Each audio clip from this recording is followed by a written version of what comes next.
Les préparatifs maintenant de la visite de François Hollande au Japon, ce sera l'un des temps forts de la semaine. Voici des images étonnantes. Après 15 ans de crise, le pays connaît un renouveau économique. Pour compenser la baisse de sa population, il a aussi recours à une nouvelle génération d'humanoïdes, des robots qui peuplent des usines d'un nouveau genre. Ils peuvent effectuer une quinzaine de tâches. Signe troublant, ils ressemblent de plus en plus à des humains. Envoyés spéciaux, Alain Chalvron, Sylvain Gioum. Ça n'est pas l'usine de demain dans un meilleur des mondes imaginaires. Non, c'est une usine d'aujourd'hui, au Japon. On y fabrique des distributeurs de billets et des caisses automatiques.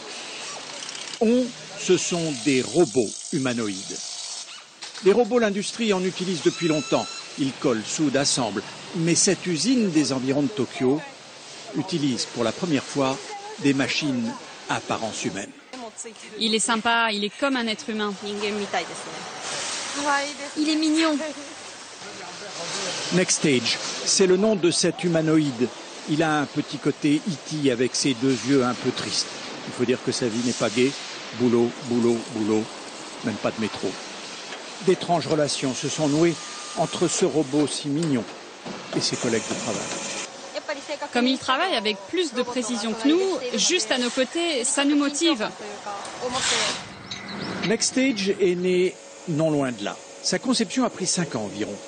Le voilà en train de réaliser ce qui pourrait être un jouet électronique. Il a 4 caméras, 2 dans les yeux, 2 dans les mains. Il a 2 sortes de mains. Les unes, comme celles des hommes, les autres, pour visser. Avantage, il est infatigable. Il peut travailler 24 heures sur 24 pour une durée de 3 à 5 ans. Pas de vacances et il n'est jamais malade. Fait grève parfois? Non, jamais. Évidemment, Next Stage ne prend pas d'initiative. Son travail, qui peut être extrêmement précis, est programmé par un informaticien. En fait, ce n'est pas très compliqué. Nous avons déjà un schéma directeur pour chaque mouvement. Et il suffit donc de sélectionner ces schémas, de les mettre bout à bout. Next Stage est maintenant produit industriellement. Une dizaine d'entreprises au Japon l'ont déjà commandé. Il ne coûte pas très cher, 30 000 €, rentabilisé en quelques mois, vu les salaires japonais. Son succès vient d'abord de son look humanoïde. Les clients sont très contents de cet aspect humanoïde. Ça permet aux ouvriers qui travaillent à côté de considérer les robots comme des copains.